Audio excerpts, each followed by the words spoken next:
In this lesson, we shall find the remainder given the fifth degree polynomial being divided by the quadratic polynomial. We actually solve this problem in a step-by-step fashion as follows. Right, so we need to find the remainder after division. We make a choice, and the choice we're making is actually to use a method we call synthetic.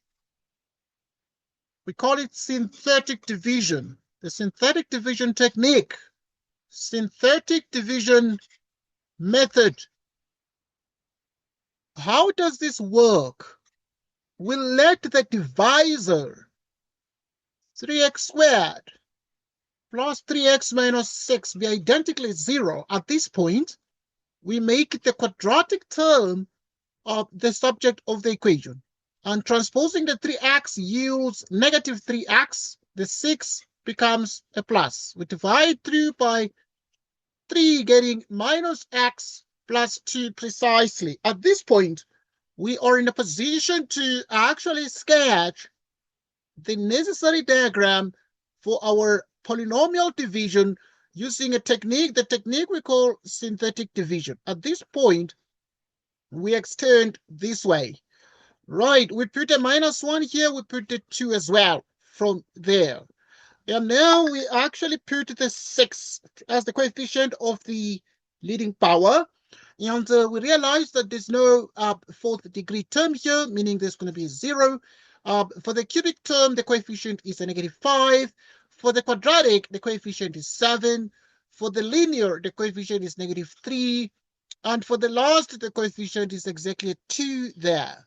At this point, we actually further perform subdivision.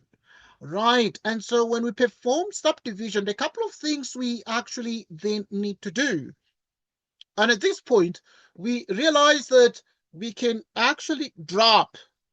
So we can drop or bring down the 6, and we can as well bring down the 0. And when we do that, the 6 will appear there, and the 0 will appear there as well. And so now we say minus 1 times 6, producing a minus 6. But 2 times 6 produces a 12. 12 minus 5 yields 7. 0 minus 6 is a minus 6 there. We continue with our algebraic multiplication. Minus 1 times the minus 6 gives us a 6. 2 times minus 6 gives us minus 12. And therefore, is minus 5 there is 13 there. Minus 1 times 13 is actually exactly a minus 13. And 2 times 13 yields a 26. Right, and so when we have this, we perform addition, getting minus 18 there, and actually getting the 26 and the minus 3 added together yield a 23 there. Continuing with our multiplication process, we actually have exactly the following. Minus 1 times minus 18 produces what? Produces exactly 18. 2 times minus 18 produces a minus 36. Once we actually have reached the end, we stop with the multiplication. We perform the addition at this point. And when we check 2 minus 36, we get a minus 34. We get a minus 34. And adding 23 and 18 gives us exactly a 41. At this point, we bring down the negative 34 and bring it down. We get here what we call a minus 34. Get exactly a minus 34. And so we examine these and then say, what exactly did you obtain here? We note that we divided by this particular expression that has been simplified. Of course, we divided by the x squared equals minus x plus 2. In other words, we divided by the following. So what we did actually was that we took this one, minus 5x cubed plus 7x squared minus 3x plus 2. And then we divided by x squared plus x minus 2 because it's just divided by this here, but it's x squared plus x minus 2. And we actually got a quotient after the polynomial division. So now, what quotient actually did we get here? We observe that we analyze. The quotient we got became what? This one. Because we were dividing x to the 5th power by x squared, the result must become a cubic. The cubic are 4-term expressions because the x cubed becomes ax cubed bx squared cx plus d. Right, cx plus d. All right, and these terms are 4. And so meaning here there's going to be an x cubed. There is going to be an x squared. The 13 is going to be like a 13x. And then the minus 18. And so we're going to have a 6x cubed. Right, we're going to have exactly 6x cubed. And then we're going to have minus 6x squared plus 13x. Minus 6x squared plus 13x. Minus 18. Plus the divisor, or plus the remainder, excuse. So whatever sits here is called the remainder. It is called the remainder. This whole expression is called the remainder. So in this case, because it is having 2 terms, it is 41x. 41x together with what? Let's check. Minus 34 divided by the divisor, which is exactly x squared plus x minus 2. At this point, we multiply by the following. So you're going to multiply this one. Okay, because we want to convert it to this. So we divided by 3 at this point. We divided by 3 here, where 3x squared equals minus 3x plus 6. After division by 3, we got x squared equals minus x plus 2. So you're going to actually multiply by 1/3. So whatever we do on the left of the equation must be done on the right-hand side of the equation. At this point, we realize that this is x, 6x to the 5th power, minus 5x cubed, 7x squared, minus 3x plus 2, all divided by, okay, multiply now by the 3, it becomes exactly 3x squared, 3x minus 6.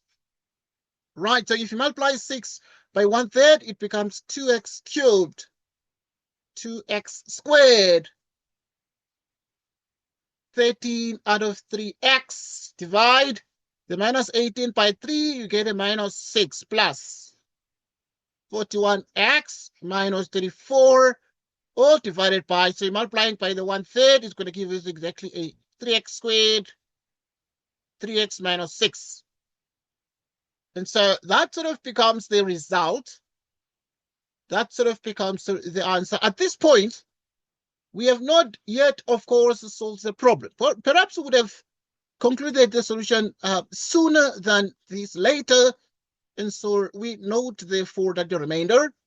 So at this point, this is the remainder. Of course, we're able to read it off from the synthetic division algorithm. But at this point, we have learned a couple of things, but also how to write the actual complete result after polynomial division in a way that is able to show us a couple of features of the answer. For example, this result is called the quotient. It's called the quotient. This guy here becomes the remainder. And this becomes the divisor. It becomes the divisor. And this, of course, is the remainder. Now, there are a couple of things, therefore, that we can mention here in relation to this, and of course, in relation to the synthetic division technique. It is because the way we, have performed this polynomial division has been very, very interesting. Right, in view of the fact that it highlights 2 important facets. right? Two important facets of reasoning, and they are the following. So we actually discussed two types of polynomials of division. There is what we call a polynomial of the form, for example, x squared bx plus c is called a monic. It's called a monic polynomial. A polynomial of the form ax squared bx plus c, where a is not 1, like in this case, you know. So such a polynomial is actually not a monic. It's not a monic polynomial. Just take note of that. It's not a monic polynomial. So there are monic polynomials in mathematics, and in this case, the monic polynomial is the one with the coefficient 1 of the leading term. And in this case, because of the 3 as a coefficient of x squared, this is not a monic polynomial. I mean, why is this important to mention? Well, it is significant to mention for a variety of reasons, one of which is actually realizing that whenever you are dividing by a monic polynomial, right, you have nothing to divide by here except the 1, in which case, therefore, you can just perform the synthetic division. But if the polynomial or the divisor, okay, so now there's what we call the divisor, which is this one here. And obviously, the numerator itself has a specific name. In this case, the numerator has a specific name. It is called the dividend. Right, it is called the dividend. Right, so it is actually exactly called the dividend. So the dividend is the numerator here. And so now these are a couple of things that we need to take note of. We have been able to perform the polynomial division, and we have concluded the result of the polynomial division. And so having concluded the result of the polynomial division, right, we are able to we're able to actually learn from this how to perform synthetic division. And so we take note of this as being very important for us, at least in the discipline of mathematics, but also the sciences and applications of mathematics in a variety of fields, right? In a variety of fields. And so we actually are able to see that we have the numerator, which is the dividend, the denominator called the divisor, and sitting here is what we call the remainder. And this here is what we call the divisor. Is what we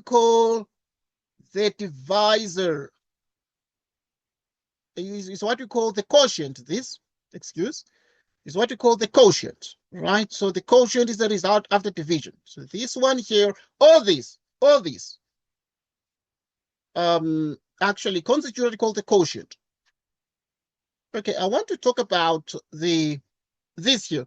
We divided x to the 5th power by a quadratic, and we got a cubic result.